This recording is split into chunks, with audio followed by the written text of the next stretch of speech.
Today we're going to be talking about the winners and losers of AI. My name is Parth Detroja, and I'm the founder and CEO of Pair AI. I have 6 different multimodal AI patents, and I'm the best-selling author of 3 different books, which have been translated into 14 languages and have sold over 400,000 copies. So let's get into it. But before we start talking about AI, I want to talk about the previous most influential collection of information in human history, the Bible. What most people don't think about is the Bible wasn't just passed down from above in one succinct collection. No, it was curated over centuries. And the stories that didn't make it into the Bible had the same amount of effect on the fabric of our society as the stories that actually made it in.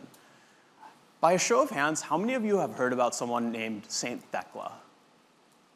Almost no one.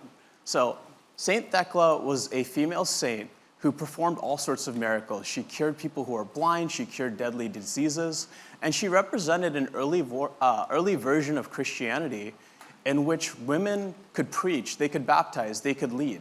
But the story of Saint Thecla and a lot of other female leaders were almost systematically excluded from the Bible by the males entrusted for curating the Bible. And this had a profound effect on the role of women in our society for the next 2,000 years. So let's talk about, we just talked about how influential stories can be. Let's talk about how stories spread. In the 15th century, this printing press was invented, which let you scalably share your ideas. By the 20th century, we had mass media. You had things like TV, the newspapers, radio, which let you essentially in a controlled fashion share your ideas, but not in a once a year, once a month large print media publication, but in something that you can do on an hourly basis if you wanted to. If you've ever wondered what people like Joseph Stalin, Vladimir Lenin, Benito Mussolini, what they were doing to start their careers, they were all journalists. They were able to take the platforms that they controlled and use them to build an audience, build a following, and ultimately create the regimes. Now, fast forward to today. Platforms like Facebook, TikTok, Instagram, these platforms are the new curators of information that decide what we think when we see information and how we choose to process information in a way.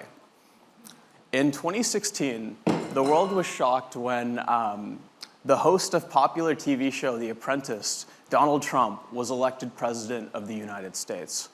What most people don't realize, though, is that this election outcome was probably shaped more by one boardroom decision at Google than just about anything else. In 2012, Google got to 100 million daily watch time hours. It took them 8 years to hit that milestone.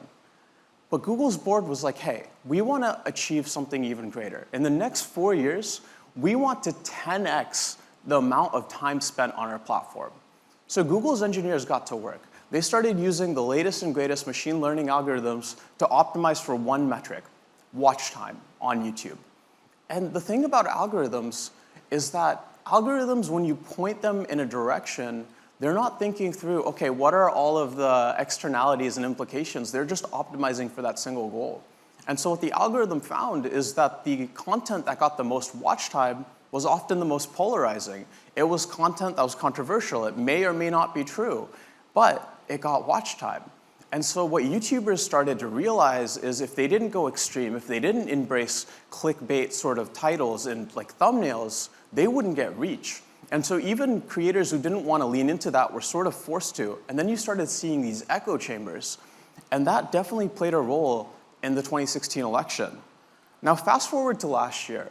To me, the outcome of the most recent election was evident months before it actually happened. But for that to make sense, a little back context is I spent 4 years of my career leading AI products at Facebook. And one thing a colleague told me, someone who'd been at Facebook from the very early days, is back in like the early 2010s when Facebook was at its peak in terms of popularity with youth. He told me that Facebook's algorithms could predict with 91% accuracy. This is back in the day when machine learning algorithms were still pretty primitive. They could predict with 91% accuracy to the day when you'd break up with your partner, based off whose profile you were visiting, who you're messaging, at what time of day you were messaging. 91% accuracy in the 2010s. So to me, there was no question of a doubt that Facebook could predict the outcome of the election, but there was like a step-by-step timeline, if you were paying attention, of essentially what exactly was playing out.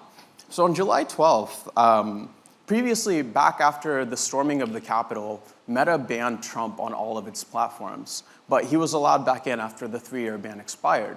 On July 12th of 2024, Meta removed all of the restrictions on Trump's accounts, which they put restrictions on your account after you've been banned to prevent future abuse of the platform. When that happened, I didn't really think much of it, to be completely honest with you. But when I started paying attention was the very next day on Threads, Facebook's Twitter competitor, Zuck posted, "Praying for a speedy recovery for President Trump." I've met Mark Zuckerberg a couple times. He's very particular with his choice of words. Notice how he didn't say presidential candidate. Notice how he didn't say former president. He said President Trump. I didn't think that was any coincidence, and if there was even a shadow of doubt in my mind, less than a week later on national TV, he called Trump's handling of the shooting the most badass thing he's ever seen in his life. These platforms can predict the outcome of major events, but once they've decided on their horse, they can also shape the outcome. Obviously, Mark Zuckerberg's brand carries weight. So him saying these things, removing the algorithmic restrictions on Trump's account, definitely had a role to play in the election. It's important to realize that AI doesn't have an inherent moral compass. It can be used for good, it can be used for evil. And the same underlying technologies can be applied very differently by different people with different incentives. So let's go through a couple of examples. When we were all growing up, it doesn't matter where we grew up. Like, when we were in school, we all had a very similar learning experience. There'd be about 20 kids in a classroom, and there'd be one teacher at the front of the room with either a whiteboard or a projector who's lecturing to every student in the exact same way. It doesn't matter if we're visual learners, we're auditory learners, we're experiential learners. We're all gonna get the exact same experience because unless you're a billionaire, you can't hire a world-class instructor to teach your kid one-to-one on every single topic. No. You get the exact same experience. But now with AI, you can afford to do that. Not only that, but for 1,000 students, you can give them this hyper-personalized experience for cheaper than it would cost to pay a human teacher. And not only can you adapt to learning styles like visual versus auditory, but these AIs are very in tune to how we learn. They can understand our motivation. They can understand how our dopamine receptors are firing. And they can actually optimize such that we retain information better than what a human teacher can do. But this same understanding of how we tick, our cognitive biases, can be used to manipulate us, to actually hijack what we believe and what actions that we take. So, that's one example. Now let's talk about computer vision. That's where I think things get really interesting. So last month, I was at CES, which is the largest tech conference in the world. And I think the coolest piece of technology I saw was something called iBot. So this company is creating these new kiosks that will go in malls, where essentially you step up to the kiosk, and then it scans your eyeball by shining like a very subtle light, way less subtle than the spotlight in my eyes right now. And like based off the light reflects off your eyeballs, in 90 seconds, it will give you a hyper accurate prescription. There's no more of the which of these two images looks better. No, in 90 seconds at the mall, you can just instantly get your prescription. Similarly, at like American airports, they're starting to roll out this facial recognition technology where you don't need to show your passport, you don't need to show your boarding pass, it just scans your face and you can walk right onto the plane. Obviously, this is super convenient, super accessible, but this same technology can be used for evil, and you're already seeing this. In Iran, for instance, the current regime is very controlling, and they really want women to cover their face, wear hijabs, and what they've done is on every major intersection on the road, they have installed these cameras. And what these cameras do is A, they check are you a man or a woman? B, if you're a woman, they check are you wearing your hijab? And C, if you're not, even if you're in the privacy of your own car, there's no other men on the road or anything, if you're not wearing your hijab, they will identify who you are based on facial recognition, and in real time, they'll send you a text that you just got the equivalent of a $35 US ticket. That's on your first offense. On your second one, your car might be impounded, your driver's license will probably be revoked, and if you do it a third time, you're facing jail time. This is already in production. This already exists. But take this a step further with technology that already exists. Imagine you're North Korea. This is like what Iran's doing is they're punishing you based on an action. If you really wanted to, a regime like North Korea, they could essentially force phone manufacturers to give them access to the front-facing feed of your smartphone. They already force like internet providers to give them full access to all of your search history. They can combine these two data sources. So imagine a world in which you're seeing all of this Kim Jong-un propaganda, but they have access to your front-facing camera. Based off micro expressions on your face, they can understand how you feel about the content that you're seeing. So they can see if you're angry or you're upset or disgusted by Kim Jong-un, and they could quite literally punish you on your thoughts instead of your actions. This technology already exists. And then finally, let's talk about generative AI. So you have been hearing a lot about ChatGPT, Claude, Gemini, all of these different AI tools. What's really cool about them is they've lowered the barriers for anyone to create something. So imagine that you're a teacher, you're a construction worker, and you have an idea of a tool that would make your life or the life of people you care about a lot easier. Even if you don't have a computer science degree, you can now make tools from scratch that can profoundly improve the lives of people you care about. That's amazing. But conversely, this same technology can be used for evil. Imagine you're a terrorist organization and you want to create some sort of deadly new disease or bioweapon. Previously, you'd need a team of PhDs to help you create something like this. Now, AI can help you design that new bioweapon that previously was out of reach for like a lot of these malicious actors. So, obviously AI is very powerful. Let's talk about the first time a major country started to take AI seriously. In my opinion, this happened in 2017 when AlphaGo defeated China's #1 Go player. So Go is a 4,000-year-old Chinese board game. It is much more complex than chess. AI beat the top chess player in the world in 1996. It took over 20 years for AI to beat the top Go player. But Go is not just a board game in Chinese culture. There's 4 core arts in Chinese culture. There's painting, there's calligraphy, there's music, and then there's Go. This is a core part of Chinese culture. And to see their #1 player be beaten by AI in a game that's so profound to their culture, and it's not even a Chinese AI, it's an American AI, that was a cultural and geopolitical wake-up call for China. But the reason this was so profound to China was because back in the day, right before the Industrial Revolution, China was the undisputed superpower of the world. They had the largest economy, they had the strongest navy, and all of the most profound innovation at the time was coming out of China. They had gunpowder first, they had the printing press first, they invented compasses. All of this was coming out of China. But when the Industrial Revolution happened, there was a seismic shift in authority and military prowess from China to Western powers in Japan.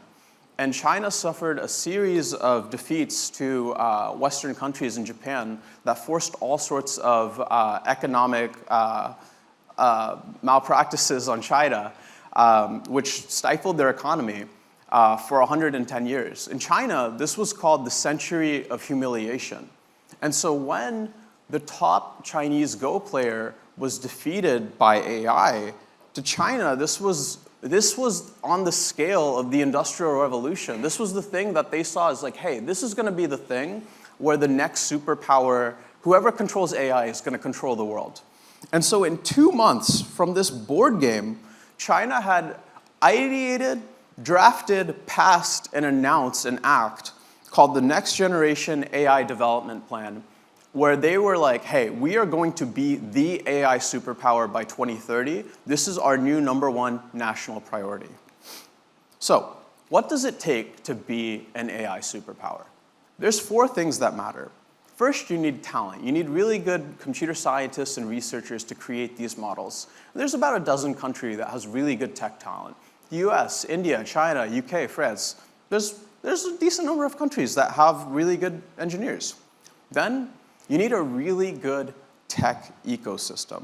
You need to give entrepreneurs access to capital, access to accelerators, access to community. These things are the things that fuel innovation, because as different founders are coming together, they're bouncing ideas off each other and building the next big thing. The third and hardest thing that you need is data. And to have a ton of training data to make these models, you actually need a pretty large population size.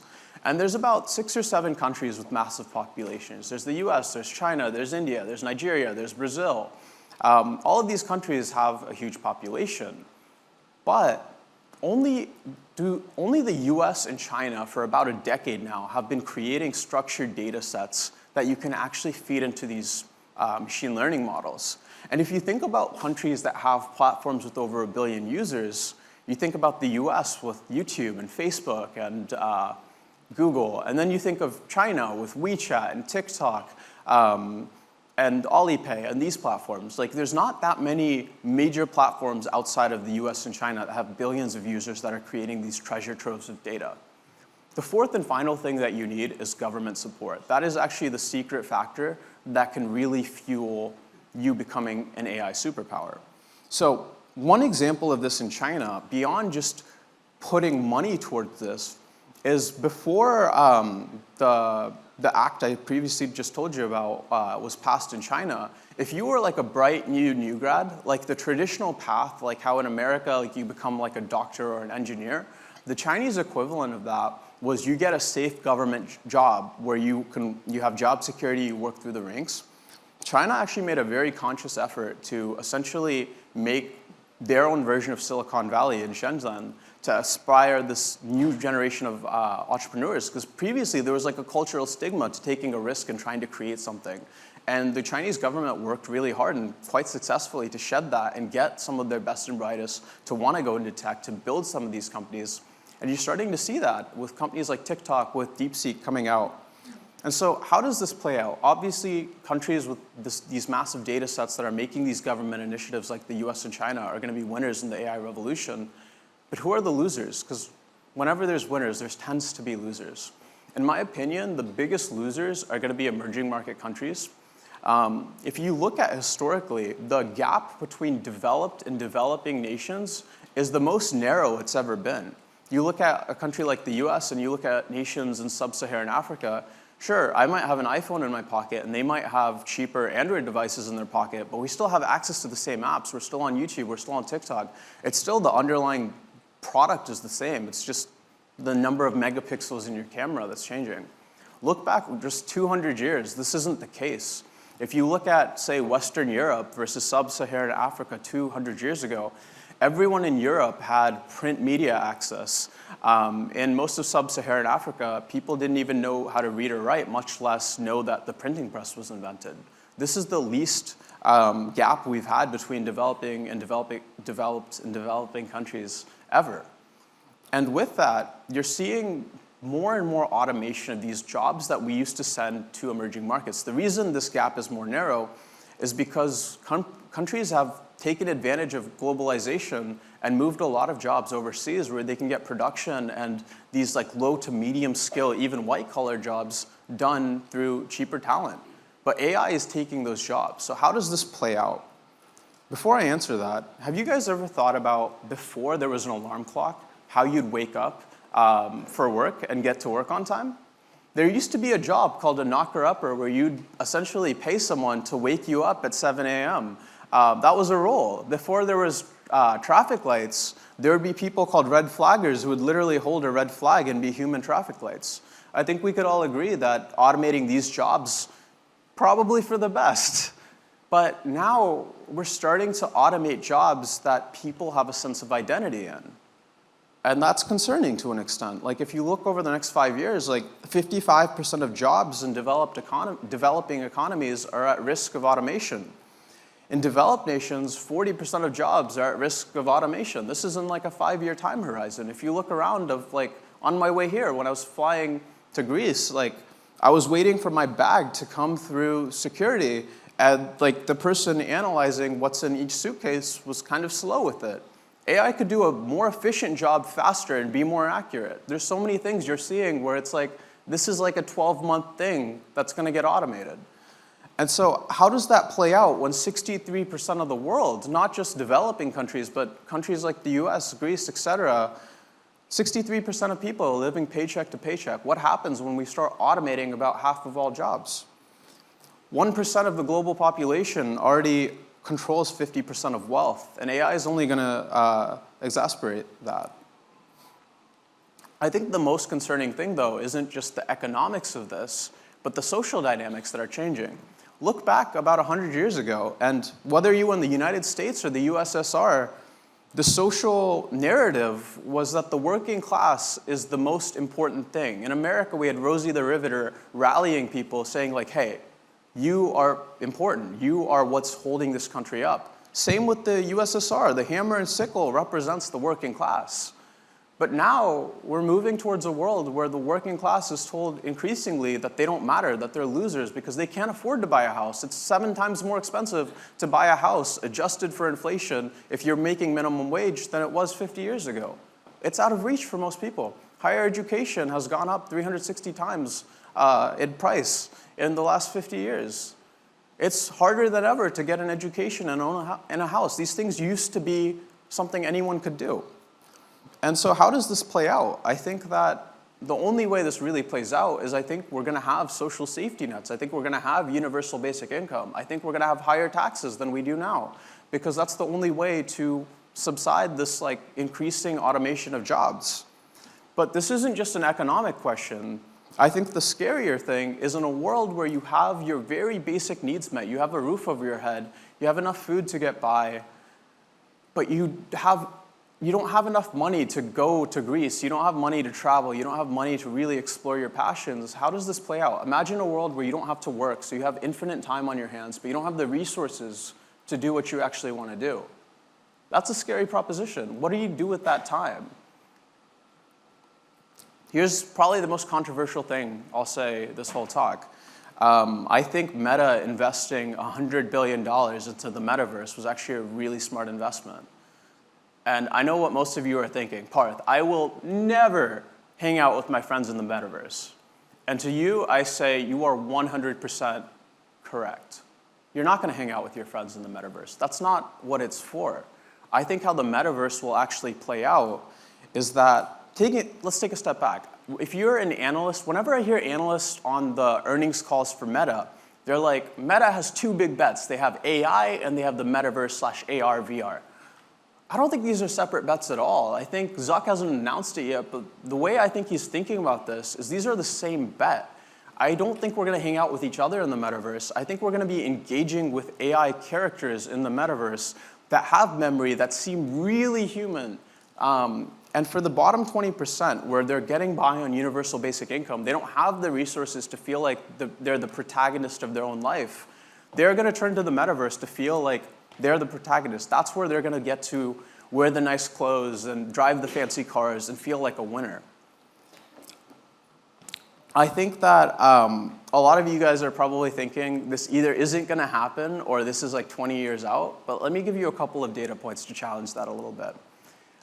There was a company that came out a couple of years ago called Character AI. And the premise is you can talk to AI characters of historical people, celebrities, et cetera. You can talk to AI Kendrick or AI Obama or AI Stalin or Putin, whoever you want to talk to, you can talk to the AI version of them. And it's actually a really interesting, thought-provoking product. But what blew my mind is from 16 months of being founded, they went from not existing to $1 billion valuation in 2023. That wasn't the super frothy market. That was a actually decently challenging time to be fundraising. And I was like, what is happening? How are they doing this?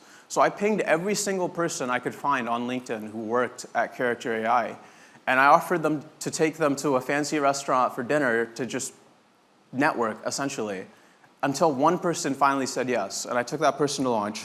And the thing that they shared, the reason their valuation was so high was because in 16 months, they had overtaken YouTube as the platform whose users spend the most time on their platform. They were spending 2 to 3 hours on this platform daily, talking to these AI characters. Another thing that's interesting is there's a company called Replica. It's essentially a company where you have AI boyfriends and girlfriends, and they monetize by essentially selling you more sexual, erotic content. This platform has 30 million downloads and over tens of millions of dollars in annual revenue. So they're a venture-backed company. As a lot of you guys probably know, a lot of venture investors have limited partners who have vice clauses based on what they can invest in and not invest in. And most of them don't want to be investing in sexual companies. And so Replica needed capital to get to the next stage.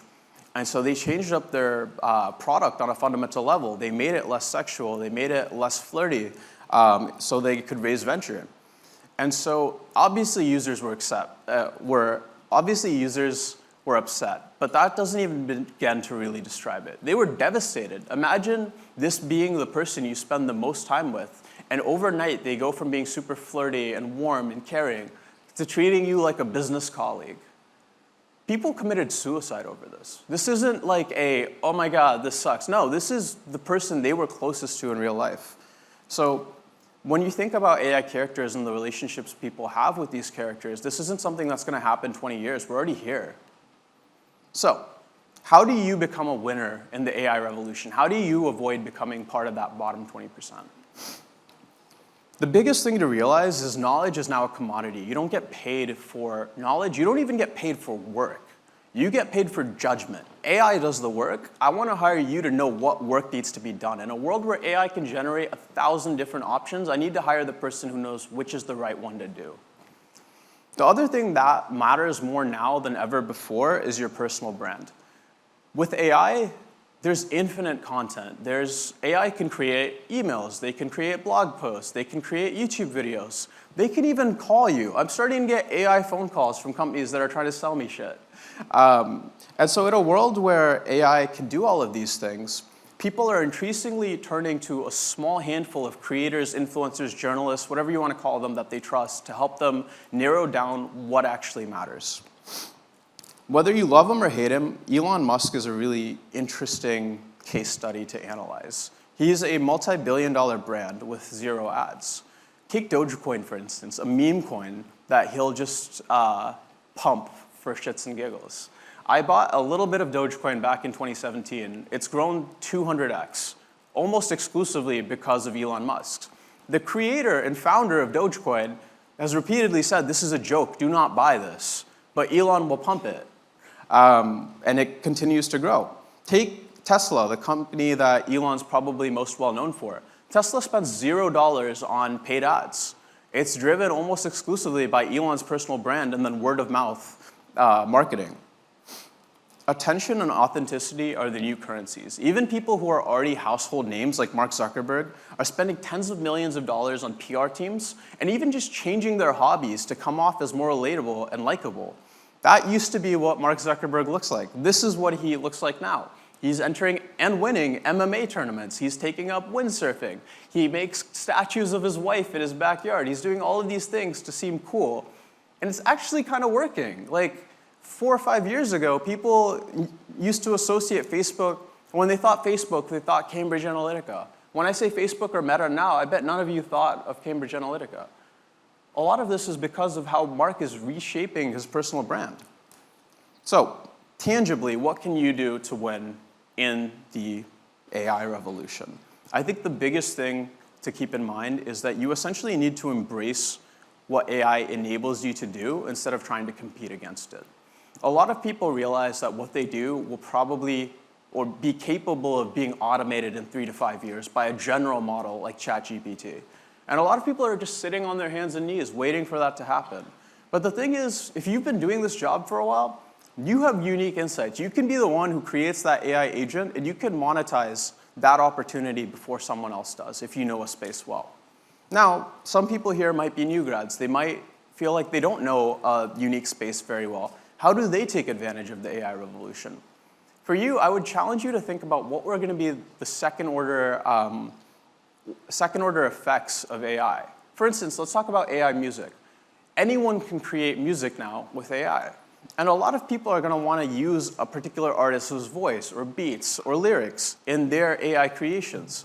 You can be like, hey, I feel like those artists are probably going to want to be compensated if you're using their likeness. You can go and build the platform that helps them take a percentage of royalties and opt into people using their likeness to create music. There's thousands of opportunities like this that weren't possible 3 years ago that are with AI. You can be the one who builds that. The final takeaway is I think a lot of people here are probably thinking to themselves, this is great if you're a software engineer. You can go build those AI agents. You can go build these platforms for taking advantage of second-order effects. But I think a lot of you might be missing that these no-code tools have actually gotten really good. Like, you don't need to be super technical to build these things anymore.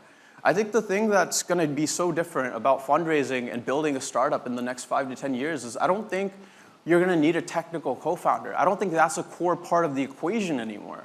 I think we're going to shift from having technical co-founders to having audience co-founders, because the tech is going to be, it's not going to be defensible. Anyone's going to be able to do the tech. It's all going to be about who can actually get customers. And that's going to come down to your personal brand and your go-to-market strategy. So the question I ask you today is, what are you going to do? Are you going to wait for AI to replace you? Or are you going to embrace it to create the next big thing? My name is Parth Detroja. If you like this content, scan the QR code, follow me on LinkedIn. Thank you so much for your time.